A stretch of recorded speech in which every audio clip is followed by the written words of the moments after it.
Good morning, friends. Today we are going to start transistor and types of transistor. First one, NPN transistor. In last lecture we had seen that the definition of transistor. Transistor is a semiconductor device which can transfer a signal current from low resistance path to a high resistance is called as a transistor, or the solid state device which can amplify the weak electrical signal by transferring the signal current from low resistance PN junction to a high resistance PN junction is called a transistor. Then we have seen that why it is called as the bipolar, because in case of transistor current takes place due to both the charge carriers, electrons as well as holes. In NPN transistor, current flows due to the majority charge carriers electrons and minority charge carrier holes. In PNP transistor, current flows due to majority charge carriers holes and minority charge carriers electrons. The current in a transistor flow due to positive and negative polarity charge carriers, therefore it is called as a bipolar device. Then we have seen that the applications of transistor is used for amplification purpose. Amplification is nothing but conversion of weak signal into strong signal. Also it is used in electronic switches, switch circuits, oscillators, timer delay operations, multivibrator, clipping circuit, modulator, demodulator, and also it is used in different types of logic circuits also. Transistor having the two types, one is the NPN transistor and another is the PNP transistor. NPN transistor is formed by sandwiching a thin P type of semiconductor layer between two N type of semiconductor, and three terminals are brought out from these three type of semiconductors. All these three terminals having a different function. Basically a center or sandwiched layer in NPN transistor is a P-type semiconductor which is very thin layer as compared to two N-type of semiconductor material, and from this thin layer or center layer one terminal brought out is called as the base. Here the base act as a substrate or basic material. On the left side of the P-type of semiconductor, N-type of semiconductor material, one terminal brought out from this N type of semiconductor material is called as the emitter. Emitter having the function to emit the electrons, and as compared to a region of emitter, the size of collector is very large because the more power is dissipated from the collector, and the function of collector to collect the emitted electrons by the emitter.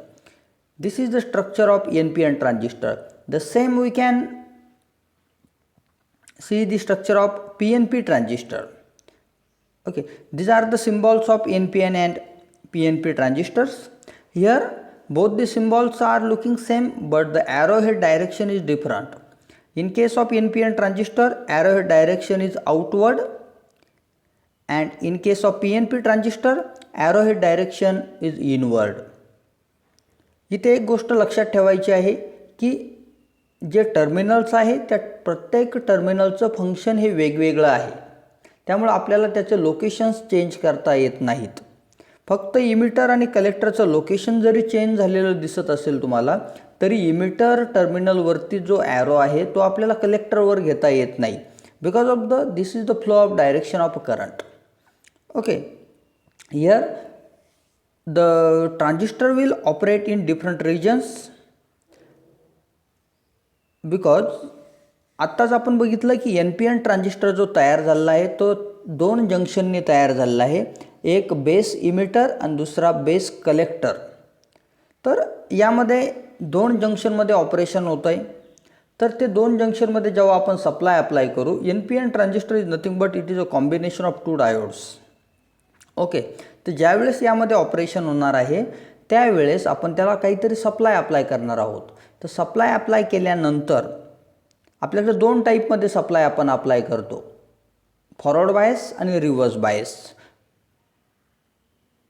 we know that if anode of a diode is a positive and cathode of a diode is a negative, then diode will be biased in forward bias condition, and in reverse operation diode will be reverse bias. Okay. Now the first junction is emitter junction, second one junction is collector junction, because the base is common. If emitter junction forward bias, collector junction forward bias, then the region of operation of transistor is in saturation region. That means it acts as a closed switch. Its application is act as a closed switch. Second one, if emitter junction forward bias, collector junction reverse bias, then diode will act as an operate in active region and will act as an amplifier. For the signal amplification purpose, we can use diode in this operating region. Third one, emitter junction reverse bias, collector junction forward bias, that means the diode will be in inverse active region. We cannot use diode in this region, or we cannot use transistor in this region. There is no application. And last one, emitter junction reverse bias, collector junction reverse bias, that means both the junctions are reverse bias, and we know that if diode is reverse bias, then it will act as an open switch. Okay, these are the region of operation of a transistor. Okay, this part we had seen in last lecture. In today's lecture, we are going to start the principal working of NPN transistor.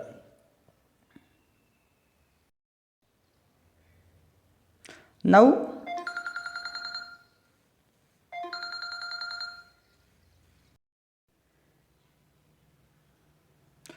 we are going to learn the operation of NPN transistor. आता बघा NPN transistor हा कसा तयार होतो हे आपण बघितलं की this is the structural diagram of NPN transistor.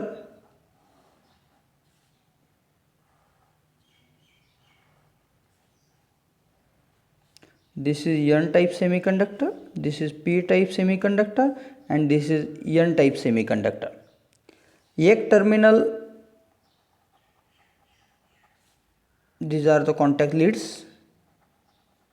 एक टर्मिनल आपण P टाइप सेमीकंडक्टर मधून बाहेर घेतला, त्याला आपण बेस असं म्हटलं. B. एक टर्मिनल इमिटर मधून बाहेर घेतला, त्याला आपण इमिटर E असं म्हटलं. एक टर्मिनल आपण कलेक्टर मधून बाहेर घेतला, त्याला कॅपिटल C असं म्हटलं. ओके, आता बघा जे डायोडचं ऑपरेशन बघितलं होतं आपण, तर सेम ऑपरेशन आपल्याला या ठिकाणी स्टडी करायचं आहे. आपल्याला माहिती आहे N टाइप सेमीकंडक्टरमध्ये काय असतं, तर इलेक्ट्रॉन्स असतात. Okay, these are the electrons. P type सेमीकंडक्टरमध्ये होल्स असतात, पॉझिटिव्हली चार्ज होल्स असतात. पुन्हा N टाइप सेमीकंडक्टरमध्ये इलेक्ट्रॉन्स असतात. आता तुम्ही जर डायग्रामचं जर ऑब्झर्वेशन केलं, तर या डायग्राम ऑब्झर्वेशनमध्ये P टाइप सेमीकंडक्टर लेयरची थिकनेस कमी आहे as compare to this N type semiconductor. Okay, आणि याच्यापेक्षा जास्त थिकनेस ही या कलेक्टरची आहे, कारण की या तिघांचंही डिफरंट फंक्शन आहे. Base here act as an basic material, emitter is use to emit the electrons, and collector is use to collect the emitted electrons. Okay, आता काय करायचं आहे आपल्याला, NPN ट्रान्झिस्टरचं ऑपरेशन बघायचं आहे. तर NPN ट्रान्झिस्टर आपण ॲक्टिव्ह रिजनमध्ये ऑपरेट करणार आहोत. ॲक्टिव्ह रिजनमध्ये त्याला आपण ऑपरेट करणार आहोत. आता ॲक्टिव्ह रिजन म्हणजेच काय, इथे दोन जंक्शन तयार होत आहे. This is the junction first and this is the junction second. आता जंक्शन फर्स्ट जो आहे तो आहे तुमचा इमिटर बेस जंक्शन, आणि जंक्शन सेकंड जो आहे तो आहे कलेक्टर बेस जंक्शन. आता इमिटर बेस आणि कलेक्टर बेस का म्हटलेला आहे, तर सेंटरला बेस आहे, हा इमिटर ह्या बेसला अटॅच आहे म्हणून इमिटर बेस जंक्शन. इकडे कलेक्टर आहे, हा कलेक्टर ह्या इमिटरला बेसला अटॅच आहे म्हणून कलेक्टर बेस जंक्शन. ओके, आता आपल्याला काय करायचं आहे, जर ट्रान्झिस्टर आपल्याला ॲक्टिव्ह रिजनमध्ये ऑपरेट करायचा असेल तर emitter base junction must be forward bias and collector base junction must be reverse bias. Emitter base junction forward bias आणि collector base junction reverse bias करावा लागणार आहे. आता आपल्याला माहिती आहे emitter base junction forward bias करायचं, याचा अर्थ इथे आपल्याला फॉरवर्ड बायसिंगमध्ये बॅटरीचा पी टर्मिनल जो आहे किंवा डायोडचा पी जो आहे तो बॅटरीच्या पॉझिटिव्हला जोडायचा आणि एन हा बॅटरीच्या निगेटिव्हला जोडायचा. This is called as the forward biasing. Okay.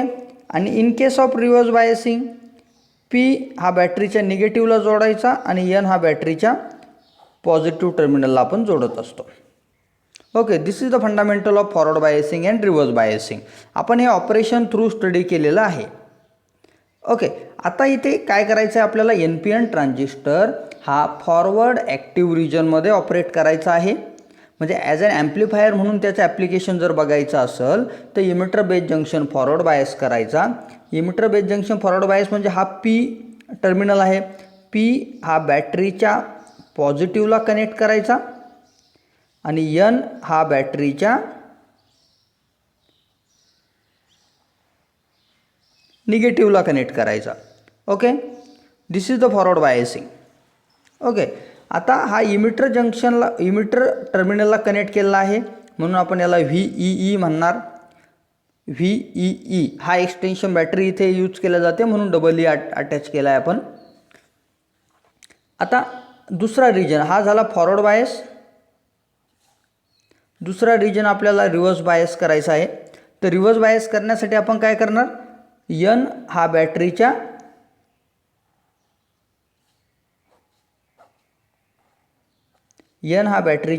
Positive टर्मिनलला अटॅच करणार आपण आणि बेस म्हणजे पी रिजन हा बॅटरीच्या निगेटिव्ह टर्मिनलला आपण अटॅच करणार. ओके. हा कलेक्टरला अटॅच आहे म्हणून याला आपण काय म्हणणार, VCC.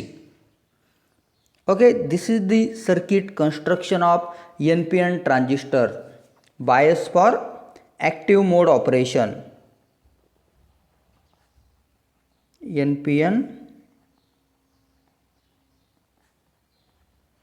NPN transistor biased for active mode operation. Okay, biased for active mode operation.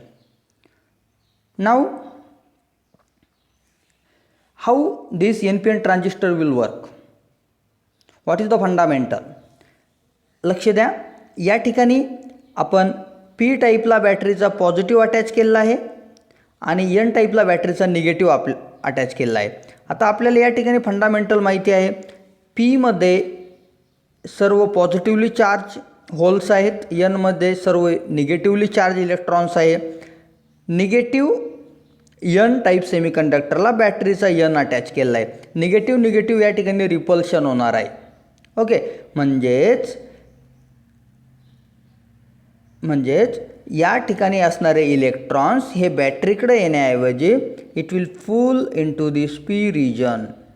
ते काय होतील, या पी रिजनमध्ये एंटर्ड होतील. येते लक्षात? म्हणजे इकडे तुमचे पुन्हा निगेटिव्हली चार्ज इलेक्ट्रॉन्स येणं चालू होईल. येते लक्षात? आणि इथे पी टाईपमध्ये होल्स आहेत, पॉझिटिव्हली चार्ज होल्स आहेत. इथे बॅटरीचा पॉझिटिव्ह अटॅच केलेला आहे, तर यामध्ये असणारे पॉझिटिव्ह पुन्हा रिपल्शन होतं. हे चार्जेस इकडे येत नाहीत, बॅटरीकडे येत नाहीत. The charge will try to cross this boundary towards the collector. हे चार्जेस बॅटरीकडे येण्याऐवजी कलेक्टरकडे जाण्याचा प्रयत्न करतील. ओके, सायमल्टेनियसली तुम्ही इथे रिव्हर्स बायस अप्लाय केलेला आहे. पी टाईपला बॅटरीचा पॉझिटिव्ह आहे, बॅटरीचा निगेटिव्ह अटॅच केलेला आहे आणि कलेक्टरला बॅटरीचा पॉझिटिव्ह अटॅच केलेला आहे.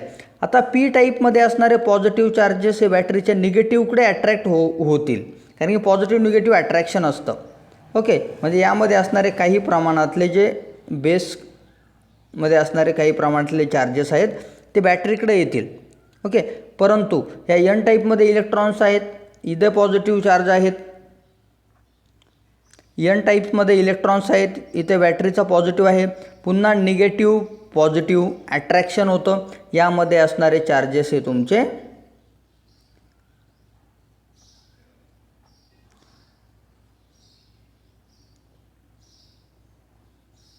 यामध्ये असणारे चार्जेस हे तुमचे ह्या बॅटरीकडे अट्रॅक्ट होतात, कारण की निगेटिव्ह पॉझिटिव्ह हे अट्रॅक्शन होतं.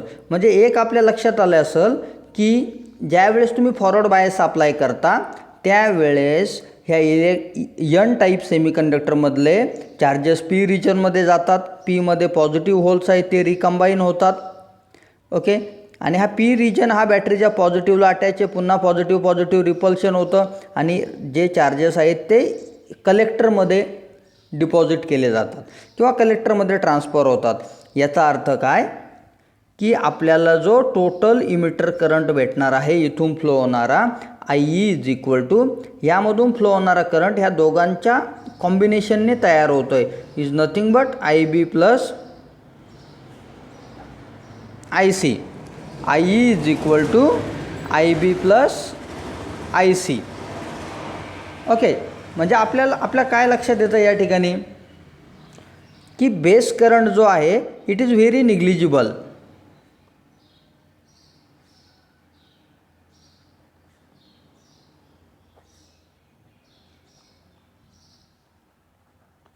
Okay, base current is very negligible, so we cannot consider this. IE is equal to what? Approximately equal to IC. याचा अर्थ काय, जो इमिटर करंट फ्लो होतो तेवढा पूर्ण तुमचा कलेक्टर करंट फ्लो होतोय. येतं आहे लक्षात. This is the operation of working of a NPN transistor आणि here this is the current flow direction.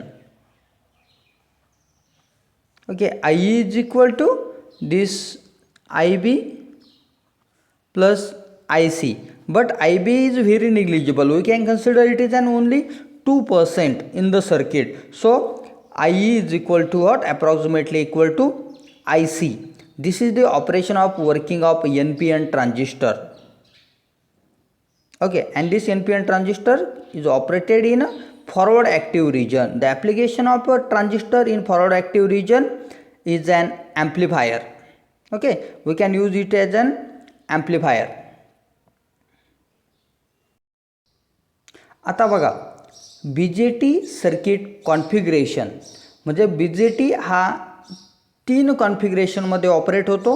एक कॉमन बेस, कॉमन इमिटर आणि एक common collector.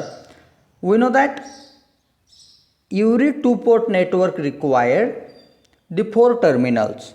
Okay, suppose this is the 2-port network. This is the 2-port network. These are the 2 inputs and these are the 2 outputs. म्हणजे कुठलाही 2-port network जर असेल तर त्याला 4 टर्मिनलची आवश्यकता असते. इनपुटला 2 आणि आउटपुटला 2. Suppose this is the input current I1 and this is the output current. Okay, this is first terminal input and this is the second one output terminal. Okay, this is input port and this is output port.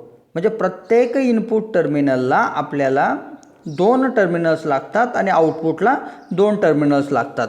This is the input voltage and this is the output voltage. Okay, म्हणजे we may have a common terminal for input port and output port. There will be only 3 terminal instead of 4 terminal in this 2-port electrical network. म्हणजेच काय, आपल्या ट्रान्झिस्टरमध्ये 3 terminals आहेत. एक आहे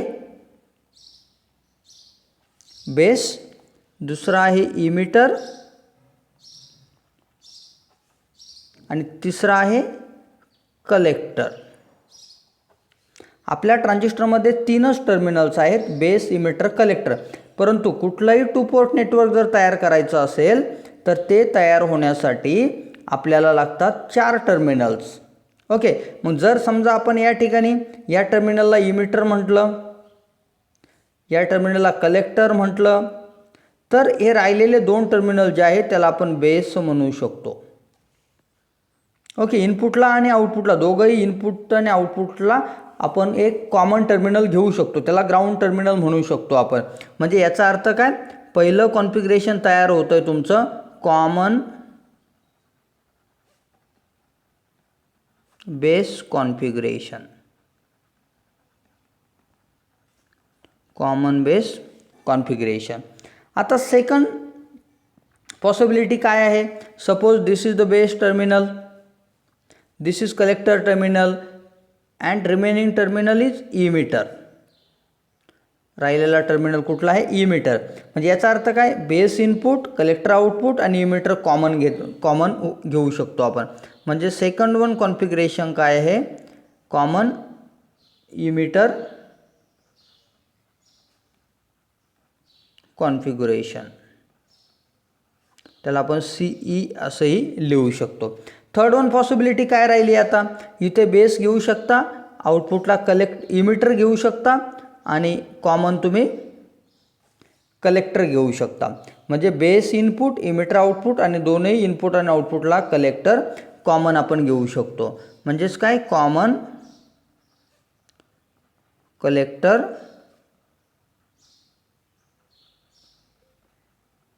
configuration, C configuration आपण त्याला म्हणू शकतो. ओके, आता आपल्याला ट्रान्झिस्टर बायसिंग स्टडी करायची आहे, ट्रान्झिस्टरचं ऑपरेशन स्टडी करायचं आहे. तर transistor can operate in 3 configuration, common base configuration, common emitter configuration आणि कॉमन कलेक्टर कॉन्फिगरेशन. आता BJT बायसिंगचा अर्थ काय होतो, तर the application of a suitable DC voltage across the terminals of BJT is called a BJT biasing. म्हणजे हे जे ट्रान्झिस्टरचे टर्मिनल्स आहेत त्याच्या टर्मिनलला जे DC व्होल्टेज आपण अप्लाय करणार आहोत, ॲप्लिकेबल जे DC व्होल्टेज आहे ते जे अप्लाय करणार आहोत, ते अप्लाय केल्यानंतर जे आउटपुट भेटतं आपल्याला ट्रान्झिस्टरकडून, that is called as the biasing of a transistor. Okay, आता आपण नेक्स्ट लेक्चरला different types of biasing configuration of a transistor study करणार आहोत. आता इथे जसं आपण NPN ट्रान्झिस्टर स्टडी केला तसाच आपण या ठिकाणी PNP ट्रान्झिस्टरही स्टडी करू शकतो. PNPमध्ये काय बदल होईल, फक्त इथे बॅटरी पोलॅरिटी चेंज करा, या दोनही बस तुमचा PNP ट्रान्झिस्टर तयार होतो. Okay, current flow direction opposite होतील आणि तुम्हाला आउटपुटचं जे एक्सप्रेशन आहे ते हेच भेटेल, I is equal to IB plus IC. IE is nothing but emitter current, IB is nothing but base current आणि IC is nothing but collector current. Okay, राहिलेला रिमेनिंग पार्ट जो आहे तो आपण उद्याच्या लेक्चरला स्टडी करूयात.